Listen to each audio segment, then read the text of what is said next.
Hello friends, welcome to my channel Chaurasia coaching class. मैं राम भवन चौरसिया आज आपको अपना मोस्ट इम्पॉर्टेंट टॉपिक वर्ण विचार के अंतर्गत व्यंजन वर्णों का वर्गीकरण पढ़ाने वाला हूं, जो बहुत ही महत्वपूर्ण वीडियो है आप सभी लोगों के लिए। इसके पहले हम स्वर वर्णों का वर्गीकरण पढ़ा चुका हूं, उसका भेद भी बता चुका हूं और किन वर्णों की उत्पत्ति कैसे हुई इसके विषय में भी थोड़ा सा बता चुका हूं। तो अगर आपको हमारा वह 6 वीडियो देखना है जो वर्ण विचार के अंतर्गत आते हैं, तो हमारे आप डिस्क्रिप्शन बॉक्स में जा कर के उसमें लिंक दिया गया है, उसको आप देख सकते हैं।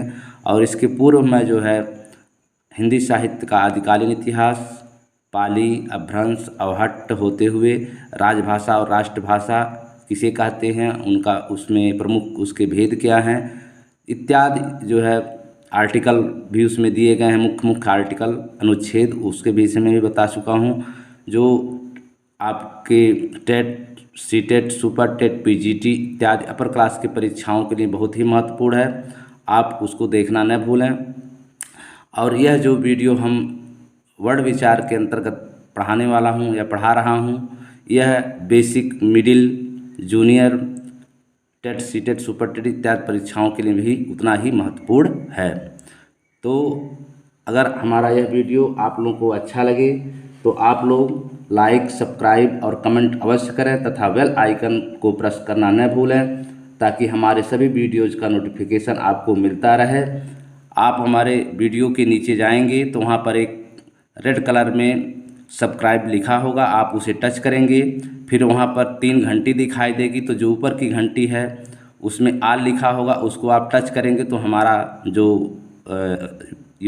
एजुकेशनल यूट्यूब चैनल है चौरसिया कोचिंग क्लास, वह सब्सक्राइब हो जाएगा और हमारी सभी वीडियोज़ का नोटिफिकेशन आपको निरंतर जो है मिलता रहेगा। तो बिना देर किए हम अपना यह वीडियो स्टार्ट करते हैं।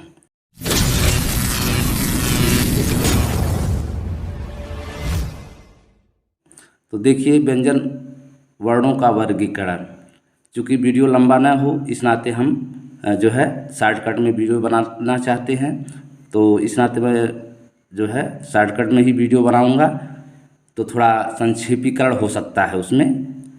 तो व्यंजन वर्णों का वर्गीकरण वीडियो नंबर 7 यहाँ आप देख सकते हैं।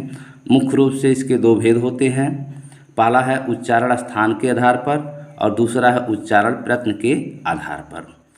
चूँकि मैं आपको पहले इसके पूर्व के वीडियो में बता चुका हूँ कि जो हमारा जो है व्यंजनों का वर्गीकरण है वह जो है मुख्य रूप से 2 भागों में बांटा गया है। एक है उच्चारण स्थान के आधार पर और दूसरा है उच्चारण प्रयत्न के आधार पर। तो उच्चारण स्थान के आधार पर ही मैं आज पढ़ाने वाला हूँ। इसके बाद जो है उच्चारण प्रयत्न के आधार पढ़ाऊँगा, जिसमें एक आंतरिक प्रयत्न है और दूसरा बाह्य प्रयत्न। इसको आगे के वीडियो में पढ़ाने वाला हूँ। तो यहाँ पर देखिए, उच्चारण स्थान के आधार पर, तो उच्चारण स्थान के आधार पर हम जो आज पढ़ाने वाले हैं इसको हम बृहद रूप में पढ़ाने वाले हैं। तो यहाँ पर पहले हम इसका परिभाषा देखेंगे।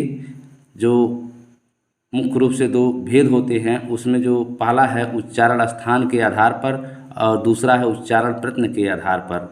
तो आज हम पढ़ाने वाले हैं उच्चारण स्थान के आधार पर, ठीक है। तो उसमें जो उच्चारण स्थान के आधार पर उसका परिभाषा क्या है या उच्चारण स्थान के आधार पर हम कैसे परिभाषित करेंगे या कैसे वर्गीकरण करते हैं, इसके विषय में हम आपको बता रहे हैं। पहले इसकी हम परिभाषा देखते हैं।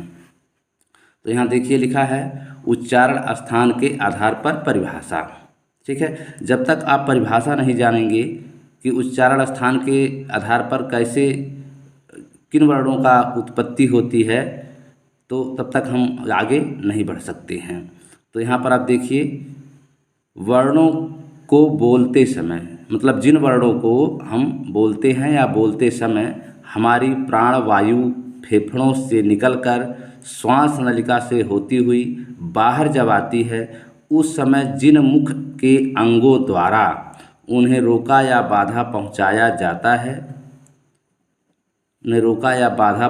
जाता है, वह स्थान उस वर्ण का उच्चारण स्थान का वर्ण कहलाता है। एक बार फिर इसको हम पढ़ के सुना दे रहे हैं। और उसको थोड़ा हम परिभाषित भी कर रहे हैं कि जिन वर्णों को बोलते समय, मतलब जिन अक्षरों को बोलते समय या जिन वर्णों को या जिन साउंड को बोलते समय हमारी प्राण वायु, मतलब हमारे सांस की हवा फेफड़ों से निकलकर, कहाँ से निकलकर, फेफड़ों से निकल श्वास नलिका से होती हुई बाहर जब आती, मतलब मुख की तरफ जब आती है, तो उस समय उसके श्वास नलिका में जो स्थान है, जैसे कंठ है, मूर्धा है, तालव्य है, ओष्ठ है, दांत है, जीभ है, ये जो मतलब नलिका में जो जो मतलब स्थान है, हमारे अंग हैं, वहाँ से जो जहाँ वो रुकावट पहुँचाती है, अंगों द्वारा उन्हें रोका या बाधा पहुँचाया जाता है, वह स्थान उस वर्ण का उच्चारण स्थान का वर्ण कहलाता है। तो कहने का मतलब यह है, आप इसको आप एक चित्र के माध्यम से जब देखेंगे तो वह स्पष्ट हो जाएगा, क्योंकि हमारा जो दिमाग है वह 80% लगभग चित्रों के माध्यम से कोई भी बात कंठस्थ करता है या मानचित्रीकरण करता है। तो आप चित्र के माध्यम से यहाँ देखिए कि जैसे ये हमारा मुख है, इसमें आप देखिए यहाँ आँख है, ये जो आपका यहाँ दांत है, यहाँ आपका ओष्ठ है, यहाँ आपका जो है मूर्धा है, यहाँ पर आपका तालु है और यहाँ आपका कंठ है, इसके नीचे आपका फेफड़ा है और इसके नीचे मन या विचार या फीलिंग।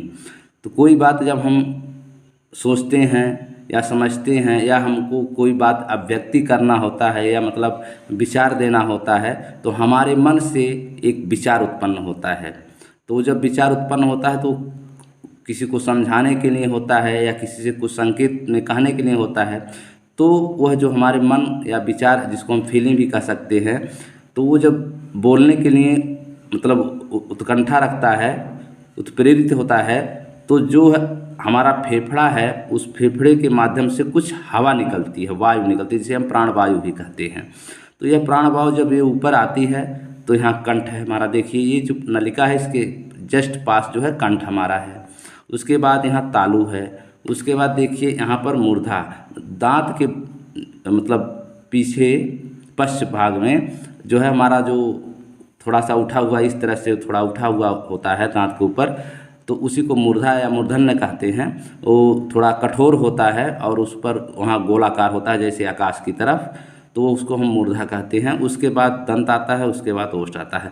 इसका एक सूत्र मैंने आपको बताया है याद करने के लिए क्रमबद्ध, यहाँ ऊपर से नहीं चलते हैं बल्कि हम नीचे से चलते हैं। कंत, मूर्धा, ओष्ठ, ठीक है। तो कैसे आपका हो जाता है कंठ, तैसे हो जाता है तालव्य, मैं से हो जाता है मूर्धा और दा से हो जाता है दांत और ओष्ठ तो है ये है, ठीक है। तो कंत, मूर्धा, ओष्ठ मतलब ये एकदम क्रमबद्ध तरीके से लिखा गया है। एक ये ट्रिक है, हमारा बनाया हुआ खुद का ट्रिक है। तो इससे आपको याद हो जाएगा कि पहले क्या आता है कंठ, उसके बाद क्या आता है तालव्य, उसके बाद क्या आता है मूर्धा, यहाँ देखिए मूर्धा, उसके बाद क्या आता है दांत, उसके बाद लास्ट में क्या आता है ओष्ठ आता है, ठीक है। तो कंत, मूर्धा, ओष्ठ, इसको आप लोग याद रखिएगा। यह सूत्र है कंत, मूर्धा, ओष्ठ, ठीक है। तो इस सूत्र के माध्यम से आप जो है इनका वर्गीकरण इन अंगों का कर लेंगे, जो क्रमबद्ध भी है।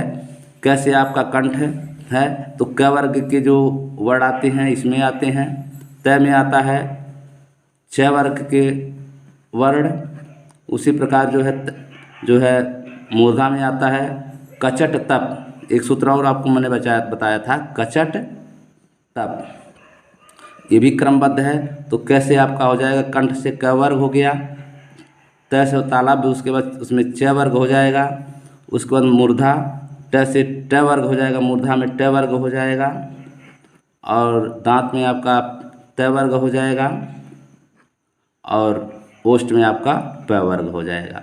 तो ये प्रकार का एक सूत्र है, मैंने आपको बताया था। तो ये हो गया।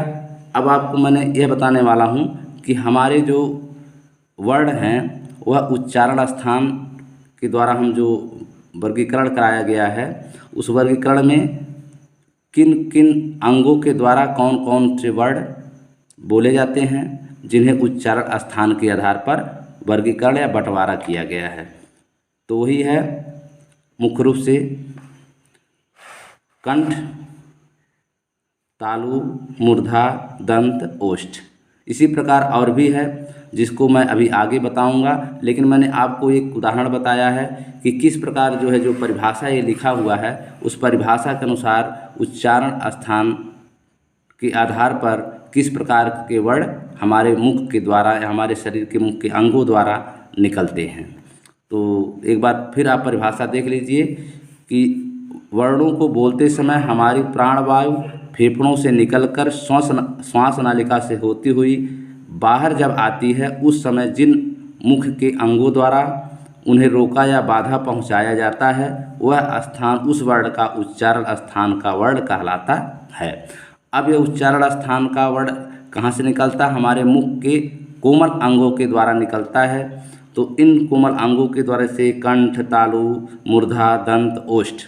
तो आपको जो है मैं इसका जो है वर्गीकरण कर रहा हूँ उच्चारण स्थान के आधार पर। इनको कितने भागों में बांटा गया है इसको आगे हम बता रहे हैं।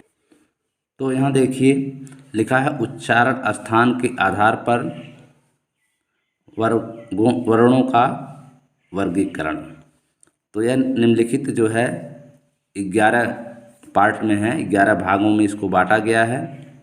पहला है कंठ, दूसरा है तालव्य या तालु, मूर्धा, मूर्धन्य तीसरा, चौथा है दांत या दंत, पांचवा है ओष्ठ या होठ, छठवां है कंठ तालव्य, सातवां है कंठोष्ठ, आठवां है दंतोष्ठ, नौवां है कंठ काकल या अलीजिह्वा, 10वां है नासिक या नासिका और 11वां है दंतमूल। ठीक है, तो यहाँ देखिए लिखा हुआ है कंठ, तालव्य, मूर्धा, दांत, ओष्ठ, कंठ तालव्य, कंठोष्ठ, दंतोष्ठ, कंठ काकल, नासिक, दंतमूल। तो इस प्रकार से जो व्यंजनों में हमारा उच्चारण स्थान के आधार पर वर्गीकरण किया गया है वह हमारे मुख के अंगों द्वारा किया गया। तो अब किन मुख के अंगों द्वारा किया गया है और उन अंगों में किन किन अंगों का सहयोग लेकर के उन वर्णों की उत्पत्ति हुई है इसके विषय में ही हमको आज आपको बताना है। तो पहले देख लीजिए जो कंठ ध्वनियाँ हैं वह कहाँ से निकलती हैं और कैसे निकलती हैं और उनमें कौन कौन मुख्य रूप से कौन कौन से वर्ण उच्चारित होते हैं। तो यहाँ पर लिखा है, देखिए मैंने यहाँ शार्ट में लिख दिया है अ, आ और अह, अ, आ और यह। ठीक है, अतः वाला अह।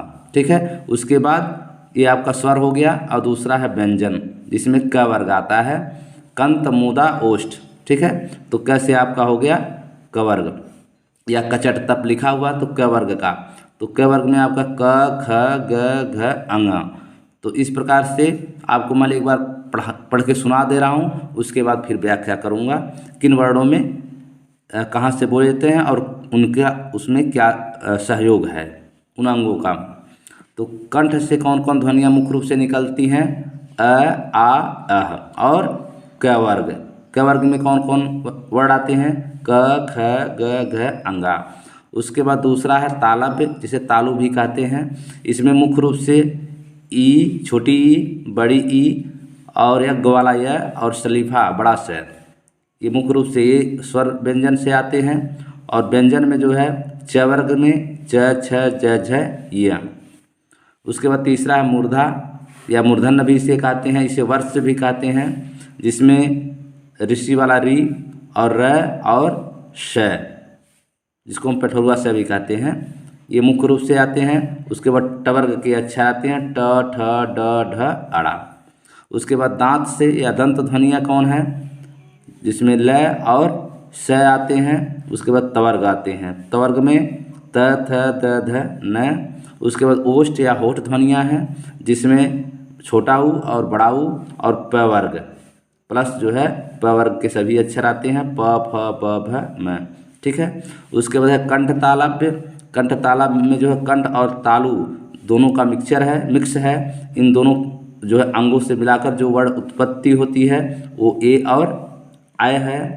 उसके बाद है कंठोष्ठ जिसमें कंठ और ओष्ठ दोनों अंग मिलाकर के जो ध्वनियाँ हम बोलते हैं वो है ओ और औ, और औ। उसके बाद है दंतोष्ठ ध्वनियाँ जो दांत और ओष्ठ से मिलाकर के बोली जाती हैं, वह है व और ब और फ। कंठ काकल या अली जिह्वा ध्वनियाँ है जिसे स्वर अंतर्मुखी भी कहते हैं। इन्हें हम क्या कहते हैं? जैसे टेट सीटेड स्वर सुपर टेट में तमाम तरह से प्रश्न आता है कि है जो है कौन सा वर्ण है, तो यह स्वर अंतर्मुखी भी इसको कहते हैं, अलिजिह्वा भी कहते हैं और कंठ काकल वर्ण भी कहते हैं। उसी बहुत इंपॉर्टेंट है सब। उसके बाद है देखिए नासिका और नासिक्य वर्ण, तो ये आता है अंग, और उसके बाद होता है पंचमा अक्षर जिसमें लास्ट में सभी वर्गों में जो ये लास्ट अक्षर है, जैसे आप देख लीजिए अंगा य ड़ न म, ये जो 5 अक्षर लास्ट वाले हैं इनको हम पंचमाक्षर भी कहते हैं। ये पंचमाक्षर जो है नासिका और नासिक वर्ण नासिका और नासिक वर्ण कहलाते हैं। तो ये जो 5 ये हैं अंग अ ड़ न म, उसके बाद अंग, ये जो है नासिका और नासिक वर्ण कहलाते हैं। अभी इसका मैं बृहद व्याख्या करूँगा तो आप जान जाएंगे। उसके बाद है दंत मूल, तो दंत मूल में जो है र और ल दो मुख्य रूप से 2 वर्ण आते हैं। तो इसी का जो है मैं यहाँ शॉर्टकट में लिख दिया हूँ, आप यहाँ देख सकते हैं कि देखिए यहाँ लिखा है कि उच्चारण स्थान, क्या लिखा है? उच्चारण स्थान। तो उच्चारण स्थान ये हो गया, फिर उच्चारण स्थान का नाम हो गया, उसके बाद वर्ण है, यहाँ स्वर है और यहाँ व्यंजन है। ठीक है, तो कंठ से जो है कौन, ये उच्चारण स्थान कहाँ है, मतलब कहाँ से आवाज़ निकलता है? कंठ से निकलता है। उच्चारण स्थान का नाम हो गया कंठ ध्वनि। और कौन कौन स्वर निकलते हैं? अ, आ और अह, और इसमें क वर्ग भी आते हैं। उसके बाद तालु, तालु को ही, तालु जो है उसका स्थान है उच्चारण, जो हम वर्ण बोलते हैं उसका उच्चारण स्थान तालु है, और उसको जो एक नाम दिया गया है उसको तालव्य ध्वनि नाम दिया गया है, जिसमें स्वर में ई और य स और च वर्ग के सभी अक्षर आते हैं। उसके बाद मूर्धा या वर्ष जो है स्थान है हमारे मुख के जो मुंह से जो जिन अंगों से वर्ण निकलते हैं मूर्धा से, तो मूर्धा से जो है वो स्थान का नाम है, और इसको जो उच्चारण नाम के स्थान में उसको मूर्धा या कठोर वर्ण भी कहते हैं। इसमें री और र और स तथा ट वर्ग के सभी अक्षर इसमें आते हैं। फिर है दांत, जो है दांत से कौन सी ध्वनियाँ निकलती हैं? दांत स्थान है, और इसको हम दंत वर्ण या दांत वर्ण भी कहते हैं। इसमें ल और छोटा स और जो है तवर्ग के सभी अक्षर आते हैं। यहाँ ध्यान देने योग्य बात है कि जो बड़ा स है उसको तालव्य हम कहते हैं, तालव्य स, और जो पेटफरुआ स है उसको हम मूर्धा स कहते हैं, और जो छोटा स है उसको हम दंत या दांत स्वर कहते हैं। यह बहुत प्रश्न में आता है कि ये बड़ा स को लोग बोलते हैं तालव्य स, इसको मूर्धा स, और छोटा स को दंत स्वर भी बोलते हैं। ठीक है, उसके बाद ओष्ठ में जो है आपका आता है उ और प वर्ग के सभी अक्षर। फिर कंठ तालव्य में जो है ए आता है। फिर जो है कंठोष्ठ में जो है ओ आ आता है, और दंतोष्ठ में आपका व और ब और फ आता है। कंठ तालव्य मतलब अली जिह्वा में स्वर अंतर्मुखी मतलब है आता है। उसके बाद नासिका में जो है पंचमाक्षर, जिसको नासिका को हम पंचमाक्षर भी कह सकते हैं, तो पंचमाक्षर में जो है जो लास्ट सभी वर्गों के जो लास्ट वर्ण होते हैं जो मैं अभी उपरोक्त में दिखाया हूँ, वो जो है आपके पंचमाक्षर में आते हैं, जिसमें अंग अ म न, अंग अ ड़, यहाँ रहेगा ड़ न म, ये जो 5 अक्षर हैं ये आपका जो है ये आपके नासिक ध्वनियाँ हैं या नासिका ध्वनियाँ हैं, और साथ में ये आपका अंग। यहाँ आप देखिए ये जो अंग है यह आपका नासिक है, और अ है, यहाँ देखिए अह जो है आपका कंठ ध्वनि है, ये ध्यान रखिएगा। इसमें देखिए आपका सभी वर्ण आ जा रहे हैं। तो जैसे आप यह उठाइए तो आ, ये आपका क्या हो गया? कंठ ध्वनि हो गई। कौन ध्वनि हो गई? आ कंठ ध्वनि हो गई। ई आपका क्या हो गया? तालव्य ध्वनि हो गई। उसके बाद देखिए उ आपका क्या हो गया? ओष्ठ ध्वनि हो गया।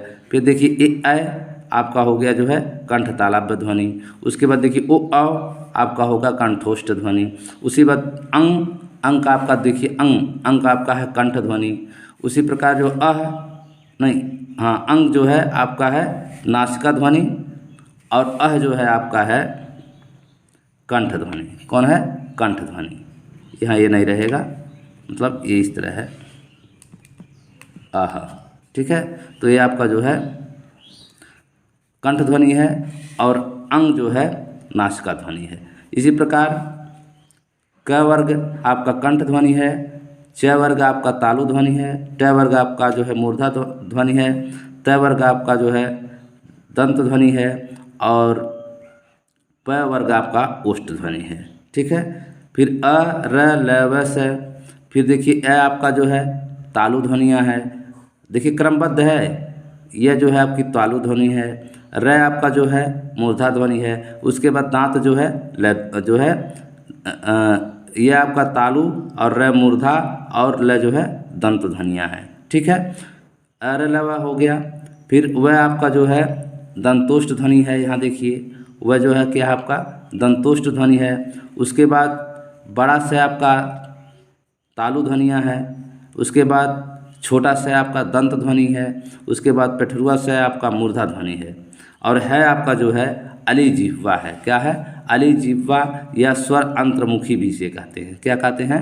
स्वर अंतर्मुखी वर्ण भी कहते हैं। ठीक है, तो इस प्रकार से आपने देखा कि सभी वर्ण जो है इसमें समाहित हैं।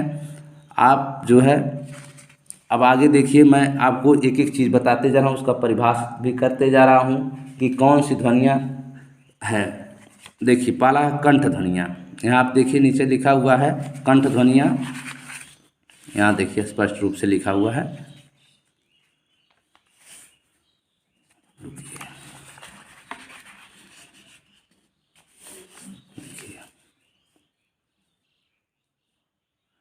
इसका आप स्क्रीनशॉट भी ले सकते हैं। तो यहाँ देखिए लिखा है कंठ ध्वनियाँ, जिसमें आ और अह तथा क वर्ग के अक्षर आते हैं। अब हमको ये पता करना है कि कंठ ध्वनियाँ किसे कहते हैं। तो आप यहाँ जान जाएं इसको परिभाषा क्या है कंठ ध्वनियों का। यहाँ देखिए स्पष्ट लिखा है कंठ ध्वनियाँ जिन वर्णों का उच्चारण स्थान कंठ से होता है उन्हें कंठ ध्वनियाँ कहते हैं। मतलब जिन वर्णों का उच्चारण कंठ हमारे कंठ से होता है उन्हें कंठ ध्वनियाँ कहते हैं। जैसे स्वर में अ आ अह इस स्वर में है और क वर्ग में क ख ग घ अंगा। मैं इसको स्पष्ट बता रहा हूँ। ठीक है, तो आप इसको अच्छी तरह इसको आप कहीं नोटबुक में लिख भी सकते हैं। कभी कभी प्रश्न आता है कंठ ध्वनियाँ किसे कहते हैं, दंत ध्वनियाँ किसे कहते हैं, उसके बाद दंतमूल ध्वनियाँ किसे कहते हैं, नासिक ध्वनियाँ का परिभाषा लिखिए। तो इस प्रकार से मैं इसको एक परिभाषा भी मैं इसी वीडियो में डाल दिया हूँ कि आप इसका परिभाषा भी दे सकते हैं और उसमें कौन कौन वर्ड, उसमें मैंने इसके पहले जो बताया था जैसे यहाँ पर है इस समेकित है, एक ही साथ है, इसका स्क्रीनशॉट लेंगे तो याद करने में आसान होगा। लेकिन अगर अलग अलग लिखना हो तो मैं उसको बता रहा हूँ। तो यहाँ आप देखिए लिखा है कंठ ध्वनियाँ जिन वर्णों का उच्चारण स्थान कंठ के द्वारा होता है उन्हें कंठ ध्वनियाँ कहते हैं। स्वर में कौन कौन आते हैं? अ आ और अह। ठीक है, व्यंजन में क्या क्या आते हैं? व्यंजन में आपके क वर्ग के सभी अक्षर आते हैं, क ख ग घ अंगा। ठीक है, उसके बाद देखिए तालव्य ध्वनियाँ हैं। तालव्य ध्वनियाँ को तालु ध्वनियाँ भी कहते हैं। इसमें जो है इसका परिभाषा क्या है यहाँ आप देख सकते हैं और लिख भी सकते हैं। तालव्य ध्वनियाँ जिन वर्णों के उच्चारण में जीभ तालु को स्पर्श करती है वे तालव्य ध्वनियाँ कहलाती हैं। मतलब जिन वर्णों के उच्चारण में हमारी जीभ जो है किसे स्पर्श करती है? तालु को, वह तालव्य ध्वनियाँ कहलाती हैं। जैसे ई कंठ के ऊपर जो होता है वो तालव्य होता है। जैसे हमारा यहाँ कंठ है तो इसके ऊपर तालव्य है, इसके ऊपर मूर्धा है, इसके ऊपर दांत है और इसके ऊपर जो है ओष्ठ है। ठीक है, तो ये आपका कंठ हो गया, ये आपका तालव्य हो गया, इसके बाद मूर्धा हो गया, उसके बाद दांत हो गया, उसके बाद ओष्ठ हो गया। कंत मूदा ओष्ठ, इसको भूलिएगा मत, ये सूत्र है कंत मूदा ओष्ठ। तो इस प्रकार से जो है जो कंठ के ऊपर क्या आता है? तालु आता है। तो जब हमारी जीभ जो है तालु को स्पर्श करती है और उससे जो वर्ण निकलते हैं उसे तालव्य ध्वनियाँ कहते हैं। तो जिन वर्णों का उच्चारण में जीभ तालु को स्पर्श करती है वो तालव्य ध्वनियाँ कहलाती हैं। इसमें मुख्य रूप से स्वर ई और उसके बाद अ, यह भी जो है तालव्य है इसको कहते हैं, और बड़ा स को भी तालव्य श कहते हैं। और व्यंजन में च वर्ग, ठीक है, तो च छ ज झ य, ठीक है। उसके बाद देखिए तीसरा है मूर्धा या मूर्धन्य। इसमें री र स और ट वर्ग के सभी अक्षर आते हैं।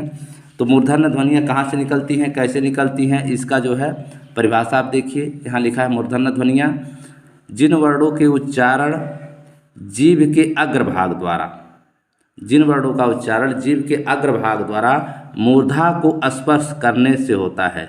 यहाँ मूर्धा का मैंने जो कुष्ठ में डाल दिया है कि मूर्धा किसे कहते हैं, तालु के बीच, मूर्धा किसे कहते हैं, तालु के बीच वाला ऊपर का कठोर भाग। तो तालु तो हमारा मतलब नीचे से लेकर के थोड़ा ऊपर तक होता है, लेकिन जो नीचे होता है उसको तालु कहते हैं। और तालु से जब थोड़ा ऊपर हम जाते हैं, जो बीच में थोड़ा गहरा स्थान है और उसको छूने पे, टच करने पे थोड़ा गुदगुदी टाइप मालूम होता है, उसी को मूर्धा कहते हैं। वो इस प्रकार का होता है मुँह में हमारे, ठीक है, ऊपर, ठीक है। तो यही मूर्धा है। तो जिन वर्णों के उच्चारण में जीभ का अग्रभाग, मतलब जीभ का जो अगला हिस्सा है उसके द्वारा जब मूर्धा को टच करती है, उससे जो वर्ण की उत्पत्ति होती है उसी को मूर्धा या मूर्धन्य ध्वनियाँ कहते हैं। तो वह कौन से अक्षर आते हैं उनमें मूर्धा में, री, ये जो हम लोग ऋषि वाला री कहते हैं, ये जो है मूर्धन्य ध्वनियाँ हैं। ये र जो है मूर्धन्य ध्वनियाँ है, और स जो है मूर्धन्य ध्वनियाँ है। तो अगर हम ऋषि लेंगे, ऋषि अगर शब्द है तो ऋषि में ये तीनों वर्ड आ रहे हैं, री र स, ये तीनों वर्ड ऋषि में आ जा रहे हैं। तीनों जो है मूर्धन्य ध्वनियाँ हैं। और इसका एक सूत्र है कि ऋषि बहुत मूर्धन्य होते हैं। ऋषि क्या होते हैं, बहुत मूर्धन्य होते हैं। जो ऋषि होते हैं वो क्या होते हैं, बहुत मूर्धन्य, मतलब विद्वान होते हैं। तो ऋषि में आपका री आ जाएगा, र आ जाएगा और स, ये तीनों जो है ऋषि में आ जा रहे हैं। और ऋषि जो है क्या है, ऋषि क्या होते हैं, बहुत मूर्धन्य, मतलब विद्वान होते हैं।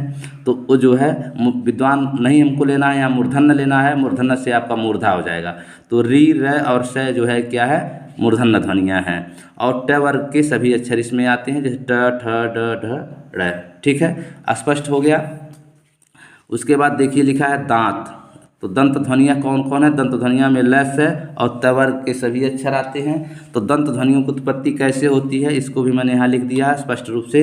दंत ध्वनियाँ जो वर्ड जीभ के ऊपरी नोक द्वारा, जिस प्रकार जो है मूर्धा ध्वनियों में जो है जीभ के ऊपरी हिस्से से हम जो है टच करते हैं तालव्य को, तो तालव्य ध्वनियाँ हो जाती हैं। फिर उसको तालु से मूर्धा से जो है टच करते हैं तो मूर्धा ध्वनियाँ हो जाती हैं। उसी प्रकार जो वर्ड जीभ के ऊपरी नोक द्वारा ऊपर के दांतों को स्पर्श करने से उच्चारित होती है वे सभी दंत वर्ण कहलाते हैं। मतलब जीभ का जो अगला हिस्सा हमारा है, नोक है, जब वो दांतों को टकरा करके जो आवाज़ जो है उत्पन्न होती है, जैसे मान लीजिए ये आपका कलम है, तो कलम जो है ऐसे गिरता है तो आवाज़ निकलती है। जैसे कलम है ना, तो कलम जो है ऐसे गिर रही है तो क्या निकल रहा है, आवाज़ निकल रहा, साउंड निकल रहा है। तो उसी प्रकार से जब हमारी जीभ जो है दांत से टकराती है तो उससे कुछ आवाज़ निकलते हैं, कुछ साउंड निकलते हैं। तो जो भी साउंड जो है दांत से टकरा कर निकलते हैं उनको दंत ध्वनियाँ कहते हैं। फिर जीभ जो है जो तालव्य से टकराती है और उसमें जो वर्ड निकलते हैं, जो साउंड निकलते हैं, उनको हम तालव्य ध्वनियाँ कहते हैं। फिर जीभ का जो अगला हिस्सा तालु से टकरा कर निकलती है, जो वर्ड निकलते हैं, जो साउंड निकलते हैं, तालव्य ध्वनियाँ कहते हैं। तो उसी प्रकार जो ये दंत ध्वनियाँ हैं, तो दंत ध्वनियाँ जो वर्ड जीभ के ऊपरी नोक द्वारा ऊपर के दांतों को स्पर्श करने से उच्चारित होती हैं वे सभी दंत वर्ण कहलाते हैं। इसमें स्वर कोई नहीं है। इसमें व्यंजन में जो है ल और स जो है जो छोटा सा होता है ना, इसको दंत स्वर भी कहते हैं। और ल जो है आपका दंत स्वर है, दंत व्यंजन है। और स जो है दंत व्यंजन है, ये छोटा सा वाला। और त वर्ग के सभी अक्षर जैसे त थ द ध न आते हैं, ठीक है। इसके बाद पांचवा देखिए आपका है ओष्ठ, मतलब होठ ध्वनियाँ। तो होठ से जो है ऊ से उल्लू आप जानते हैं, और उल्लू जब बोलेंगे तो ओठ आपका निकलेगा। तो ओठ जो है आप उल्लू का जो ओठ होता है वो बाहर तरफ निकला होता है। तो इसी प्रकार से ऊ और ऊ जो दोनों है वह ओष्ठ ध्वनियाँ होती हैं। तो इसमें जो है ओष्ठ ध्वनियों में जो स्वर हैं ऊ और प वर्ग की सभी ध्वनियाँ प फ ब भ म। अब ओष्ठ ध्वनियाँ जो है कैसे निकलती हैं, इसका जो है उदाहरण देख लीजिए। ओष्ठ ध्वनियाँ, जो वर्ड दोनों ओष्ठों से को मिलाने पर, जो वर्ड हमारे दो ओष्ठ है ना, इन दोनों ओष्ठों को मिलाने पर, जो वर्ड दोनों ओष्ठों को मिलाने पर उच्चारित या बोले जाते हैं वे ओष्ठ ध्वनियाँ कहलाती हैं। जैसे स्वर में उ ऊ और व्यंजन के प वर्ग के सभी अक्षर जैसे प फ ब भ म। ठीक है। इसी प्रकार छठवां देखिए कंठ तालव्य। तो कंठ तालव्य में कंठ और तालु दो जो है शब्द मिले हुए हैं। तो ये जो ए और आय है यह कंठ और तालु दोनों से मिलकर के जो है उच्चारित होते हैं। इसकी जो परिभाषा है उसे आप दे सकते हैं यहाँ पर और लिख भी सकते हैं।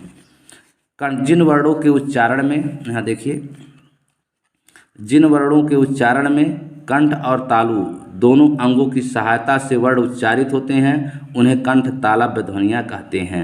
मतलब जिन वर्णों के उच्चारण में कंठ और तालु दोनों का सहयोग लेकर के जो वर्ण निकलते हैं उन्हें कंठ तालु ध्वनियाँ कहते हैं। इसको याद करने की ज़रूरत नहीं है, बस समझने की ज़रूरत है। आप समझ लीजिए कि कंठ तालव्य मतलब कंठ और तालु इन दोनों अंगों के सहयोग से जिन वर्णों की उत्पत्ति होती है उन्हें कंठ तालु ध्वनियाँ कहते हैं। और इसमें कौन कौन होते हैं? ए और आय।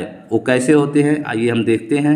तो जो ए है मैंने आपको पहले बताया है कि यह जो है कंठ ध्वनि है और ई जो है तालु ध्वनि है। उसी प्रकार यह जो है कंठ ध्वनि है और बड़ी ई तालु ध्वनि है। तो अ और प्लस ई ये दोनों मिलाकर कौन वर्ण बनते हैं? ए। और यह और बड़ा ई मिलाकर के कौन ध्वनि बनते हैं? आय। तो जो है कंठ और तालु दोनों मिलाने से कौन वर्ण बने? आय। और आय जो कंठ तालु ध्वनि कहलाते हैं। ठीक है। तो अ और ई दोनों मिलकर के कौन वर्ण बनते हैं? ए। और यह धन बड़ी ई मिलकर के कौन ध्वनि बनते हैं? आय। तो देखिए यह जो है कंठ ध्वनि है और तालु जो है ई ध्वनि है। तो इसी को नाते जो है इसी कारण जो है इसको हम कंठ तालु ध्वनि कहते हैं, क्योंकि इसमें जो है कंठ और तालु दोनों अंगों से मिलाकर को जो वर्ण निकलते हैं उन्हें कंठ तालु ध्वनि कहते हैं। ये मुख्य रूप से दो होते हैं, ए और आय। जब आप संधि विच्छेद पढ़ेंगे तब इसमें आपको बताया जाएगा कि जो है ए धन ई बराबर ए कैसे होते हैं और कौन सी संधि बनती है। जैसे आपका विद्या धनालय होता है, जैसे विद्या धन आलय। ठीक है। तो इसमें जो लास्ट का है आपका आ है और इसमें लास्ट का जो है आ है, तो दोनों आ मिल करके क्या होता है? आ बनता है। तो ये आपका हो गया दीर्घ संधि। कौन संधि हो गया? दीर्घ संधि। तो इसी प्रकार से जो है यहाँ जो लास्ट अक्षर है यह धन ई मिलकर क्या होगा? छोटा ए। और यह धन बड़ी ई मिलकर कौन होता है? आय। ठीक है। तो ये आप संधि में इसको बृहद रूप में हम आपको पढ़ाएंगे अच्छी तरीके से, इसको आप समझिएगा। इसके बाद आप देखिए है आपका कंठोष्ठ। ठीक है। यहाँ देखिए लिखा है कंठोष्ठ। तो कंठोष्ठ में कंठ धन ओष्ठ ये जो है दो अंगों से मिलकर ये शब्द निकलते हैं हमारे मुंह से। कौन कौन? ओ और औ। इसका जो परिभाषा है ये क्या है देख लेते हैं। देखिए यहाँ लिखा है कंठोष्ठ ध्वनियाँ जिन वर्णों के उच्चारण में कंठ और ओष्ठ दोनों अंगों की सहायता से वर्ण उच्चारित होते हैं उन्हें कंठोष्ठ ध्वनियाँ कहते हैं। मतलब जिन वर्णों के उच्चारण में हमारा कंठ और ओष्ठ दोनों का सहयोग हो तभी वह उच्चारित होते हैं, उन वर्णों को जो है कंठोष्ठ ध्वनियाँ कहते हैं। जैसे आपका ओ और औ। तो देखिए ये आपको मैंने पहले ही बताया है कि अ जो है कंठ ध्वनि है और उ जो है ओष्ठ ध्वनि है। मैंने उल्लू का उदाहरण दिया है ना, उल्लू का ओठ बाहर निकला रहता है तो उसे उल्लू उसे ओष्ठ। ठीक है। तो ये जो आप देख सकते हैं कि जो अ है और आ है ये क्या है? कंठ ध्वनियाँ हैं। और उ जो है ओष्ठ ध्वनियाँ हैं। इन दोनों को मिलाकर के जो है क्या बनता है? ओ और आओ। तो यहाँ देखिए अ धन छोटा उ से ओ बनता है और यह धन बड़ा उ से जो है आपका अ बनता है। तो ये कंठ और ओष्ठ दोनों मिलाएंगे तो क्या हो जाएगा? कंठोष्ठ। तो ये जो है कंठोष्ठ ध्वनियाँ आपका ओ और औ है, इसको भूलिएगा नहीं, इसको याद रखिएगा। सभी परीक्षाओं में इसी तरह पूछा जाता है कि ओ और कौन ध्वनियाँ हैं, यह और आ कौन ध्वनियाँ हैं, उ और बड़ा उ कौन ध्वनियाँ है, यह कौन ध्वनियाँ है, स कौन ध्वनियाँ है। तो इस प्रकार से यह जो है प्रश्न में पूछा जाता है जो बहुत महत्वपूर्ण है, इस नाते इसको बताया जा रहा है। तो कंठोष्ठ ध्वनियाँ आपने देख लिया, इसको आप जान भी गए। इसके बाद देखिए लिखा है दंतोष्ठ। जिस तरह यहाँ पर कंठोष्ठ था उसी प्रकार यहाँ देखिए रहा दंतोष्ठ, तो इसमें भी आप जान ही सकते हैं कि जैसे कंठ और ओष्ठ मिला करके कंठोष्ठ हो गया है, उसी प्रकार दंतोष्ठ में दांत और ओष्ठ मिला करके दंतोष्ठ होगा।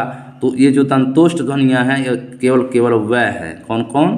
केवल व है, और कहीं कहीं ब और फ भी का उदाहरण मिलता है। तो ब और फ भी कभी कभी पूछ देता है कि ब और फ ये कौन ध्वनियाँ हैं, तो दो दंतोष्ठ ध्वनियाँ हैं, ठीक है। और वह तो एकदम स्पष्ट है कि वह जो है आपका दंतोष्ठ ध्वनियाँ है, लेकिन कहीं कहीं प्रश्न में ब और फ भी पूछ देता है कौन ध्वनियाँ है, तो इनको भी हम दंतोष्ठ ध्वनियाँ भी कह सकते हैं। तो दंतोष्ठ ध्वनियों का क्या परिभाषा है, इसको हम देखते हैं।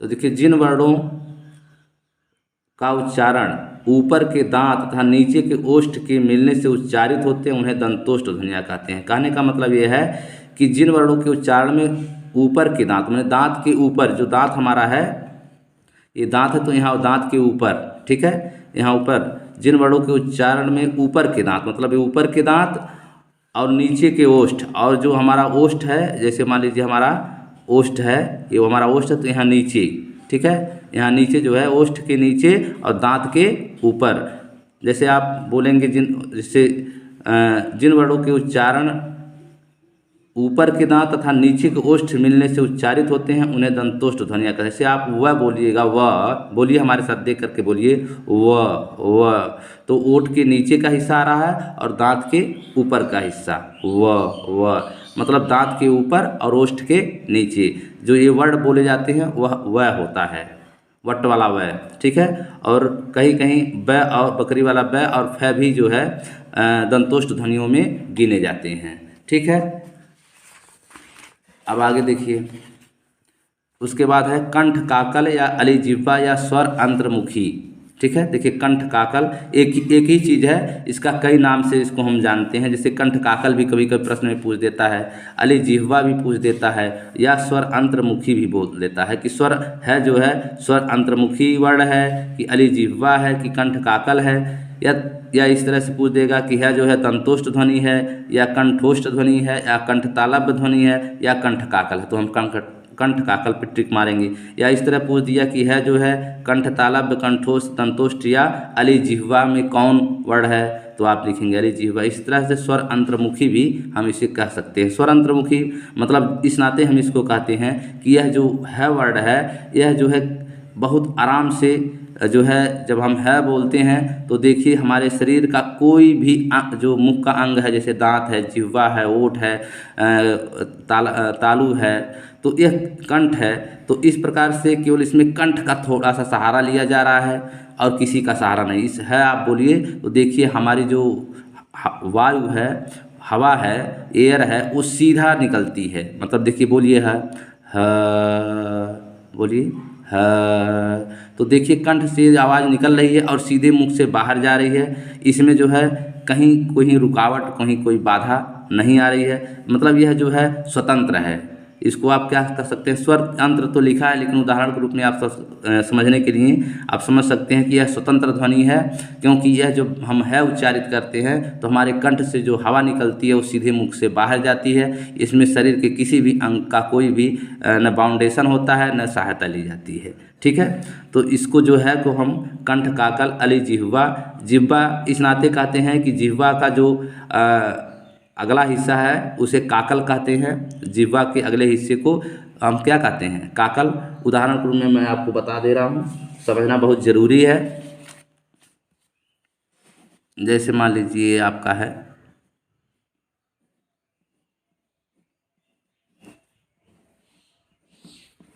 ये आपका है, ठीक है। तो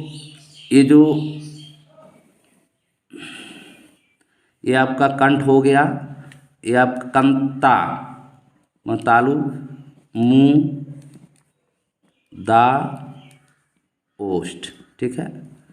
तो कैसे हो गया कंठ, ता से हो गया तालु, मुंह से हो गया मूर्धा, दा से मुंह, दा से दांत हो गया, ओष्ठ हो गया। तो ये जो तालु है, इस तालु के नीचे और कंठ के ऊपर, ठीक है, यहाँ जो अंग है उसी को काकल कहते हैं। उसी को क्या कहते हैं, काकल। तालु के नीचे और कंठ के ऊपर का जो हिस्सा है उसी को काकल कहते हैं। तो काकल शब्द इसी नाते का जो है हमारी ध्वनि निकलती है यह काकल से निकलती है, कंठ और काकल से निकलती है। कहीं कहीं इसे हम कंठ काकल कहते हैं, कंठ काकल कहते हैं। क्या कहते हैं? कंठ काकल, क्योंकि ये कंठ से सीधे निकलती है। दूसरा इसका नाम है अली जिह्वा। तो जीभ, जहाँ से हमारा जीभ भी यही काकल से ही निकला है, जो हमारी जीभ है ये काकल से ही निकलती है। इस नाते जो है इसको अली जिह्वा मतलब जीभ के पहले, अली माने अरली समझ लीजिए। अली से मतलब क्या समझेंगे? अरली। अरली मतलब पहले, मतलब जीभ के पहले से जो आवाज़ निकलती है वहाँ से निकलने वाला, तो उसको हम कंठ काकल भी कह सकते हैं। अली जीभ मतलब जीभ के पहले के जो अंदर का जो हिस्सा है वहाँ से निकलने वाली आवाज़ साउंड को है कहते हैं।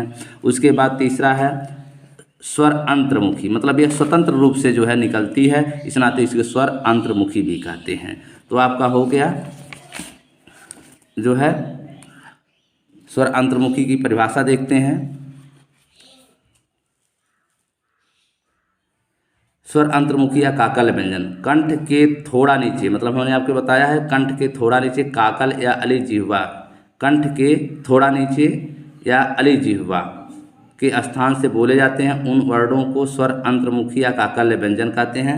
तो यहाँ पर मैंने आपको बताया है कि जो है कंठ के ऊपर, यहाँ मैंने आपको बताया ना कंठ के ऊपर, तो कंठ को ये मिस्टेक है, गलती है, क्षमा चाहते हैं। तो कंठ के नीचे, यह तालु नहीं बल्कि ये कंठ के नीचे, काकल जो होता है वो कंठ के नीचे होता है, ये कंठ के नीचे होता है काकल, ठीक है।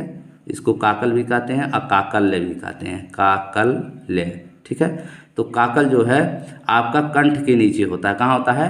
कंठ के नीचे, न कि तालु के नीचे, ठीक है। तो कंठ के नीचे का जो हिस्सा है उसको काकल कहते हैं। तो जो हमारा है शब्द है यह जो है काकल से निकलता है, कंठ से निकलता है, जीभ के पहले से निकलता है, इसलिए अली जिह्वा कहते हैं। कंठ से सीधे निकलता है तो इस नाते कंठ काकल कहते हैं। और स्वर अंतर्मुखी का मतलब समझिए स्वतंत्र वर्ड है यह जब निकलता है कंठ से तो समझ लीजिए सीधे मुंह से सीधे निकलता है, तो सीधे ये बाहर जाता है, न इसे दांत से टकराता है, न मूर्धा से टकराता है, न जो है तालु से टकराता है, न ओष्ठ से टकराता है, कहीं से नहीं टकराता है, स्वतंत्र है। इस नाते इसको स्वर अंतर्मुखी, मैं इसके समझाने के लिए कह रहा हूँ, ये याद रखने के लिए कह रहा हूँ कि स्वर अंतर्मुखी वर्ड है। तो कंठ के थोड़ा नीचे मतलब काकल या अली जिह्वा मतलब छोटी जीभ के स्थान से बोले जाते हैं उन वर्णों को स्वर अंतर्मुखी या काकल व्यंजन भी कहते हैं, जैसे है, ठीक है। तो जो है एकमात्र वर्ड है स्वर अंतर्मुखी काकल्य व्यंजन है। फिर आप आगे देखिए नासिका या नासिक्य। तो नासिका और नासिक में अंग आता है और अंग अ न म, ठीक है। ये 5 जो है पंचमाक्षर आते हैं। इसका जो परिभाषा है इसको भी आप देख सकते हैं। यहाँ देखिए लिखा है जिन वर्णों या ध्वनियों के उच्चारण में प्राणवायु मुख बीबर तथा नासिका बीबर दोनों मार्ग से एक साथ निकलती है उन्हें नासिक की ध्वनियाँ कहते हैं। मुख बीबर मतलब मुख के छिद्र, बीबर मतलब एक तरह से होता है होल या छिद्र, ठीक है। तो जो जिन वर्णों के उच्चारण में प्राणवायु मतलब हमारी जो प्राणवायु है वह जो है मुख बीबर मतलब मुख के होल से और नासिका के होल मतलब छेद से दोनों जो है मार्ग से एक साथ निकलती है उन्हें नासिक ध्वनियाँ कहते हैं। जैसे अंग, बोलिए आप हमारे साथ, देखिए नाक से और मुंह से एक ही साथ निकलता है अंग अंग, देखिए बोल के अंग, ठीक है। तो इस प्रकार से जो है ये जो है नासिक ध्वनियाँ कहलाती हैं। इसके साथ ही साथ ये हमारे 5 अक्षर जो पंचमा अक्षर हम जिसको कहते हैं ये भी जो है नासिक ध्वनियाँ हैं। इसका एक सूत्र है, आप याद कर लीजिएगा, अंग, ठीक है। अंग हो गया अंग अणु नमः, जो अंग है यह अणु है और उसका हम नमस्कार करते हैं, अंग अणु नमः।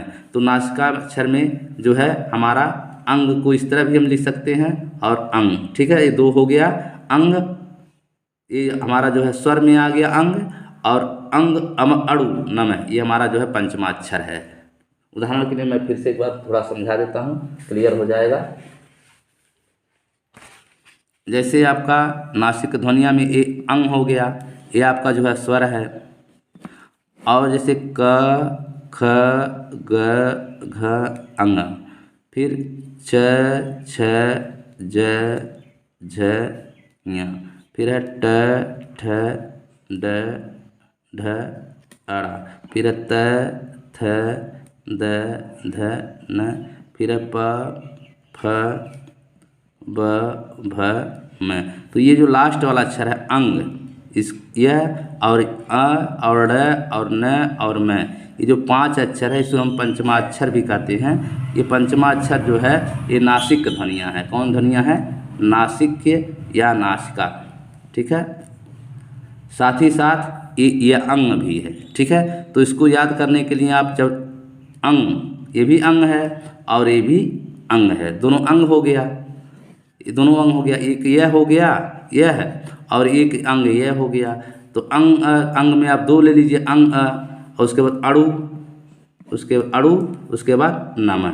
ठीक है, तो अंग में अंग और यह जो अड़ु है, ये अड़ु ये वाला नहीं है, बल्कि ये जो है यह वाला यह है, मतलब ये वाला यह वाला यह अड़ु। ठीक है, अंग अड़ु नम। अंग इसमें 2 अक्षर आ जाएंगे, अड़ु में भी 2 अक्षर आ जाएंगे और नम में भी 2 अक्षर है। तो पूरा 6 अक्षर जो है यह हमारा जो है 6 अक्षर। देखिए 1 2 3 4 5 6। तो इस प्रकार से यह सूत्र हमारा बन जाएगा अंग अड़ु नम। देखिए अंग अंग ये 2 अक्षर हो गया और अड़ु 2 अक्षर हो गया और नम। अब इस प्रकार से इसका हम व्याख्या करेंगे। तो पहला हो जाएगा अंग और दूसरा अंग से अंग, फिर अ से य, फिर ड़ अड़ु, फिर न, उसके बाद न। ठीक है, इस प्रकार से ये 6 अक्षर हमारा जो है नासिक ध्वनियाँ क्लियर हो जाएगा। इसके बाद है दंतमूल। तो दंतमूल में 2 अक्षर आते हैं, र और ल।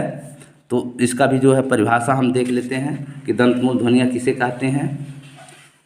दांतों के मूल मतलब दांतों के जड़ और जिह्वा के स्पर्श से जो वर्ण उच्चारित होता है उन्हें दंत मूल ध्वनियाँ कहते हैं। मतलब दांतों के मूल मतलब दांतों के जो जड़ है उससे और जिह्वा के स्पर्श से, मतलब दांतों का जो मूल है वहाँ पर हमारी जिह्वा जो है स्पर्श करती है और उससे जो वर्ण उच्चारित होता है उन्हें दंत मूल ध्वनियाँ कहते हैं। जैसे र और ल। आप बोल कर देखिए, र र।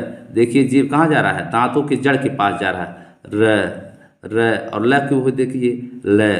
तो यह जो है 2 शब्द जो है यह दंतमूल ध्वनियाँ हैं, जो दांतों के मूल मतलब जड़ और जिह्वा के स्पर्श से जो वर्ण उच्चारित होता है उन्हें दंतमूल ध्वनियाँ कहते हैं। तो इस प्रकार से आज जो है हमने आपको पढ़ाया कि जो है उच्चारण के स्थान पर जिन वर्णों का विभेदीकरण किया गया है, विभक्त किया गया है, मुख्य रूप से 11 भागों में विभक्त किया गया है। इसमें जो है जो मुख्य रूप से 11 भागों में बांटा गया है उसमें मुख्य रूप से कंठ, तालव्य, मूर्धा, दांत, ओष्ठ, कंठतालव्य, कंठोष्ठ, दंतोष्ठ, कंठकाकल, नासिक और दंतमूल।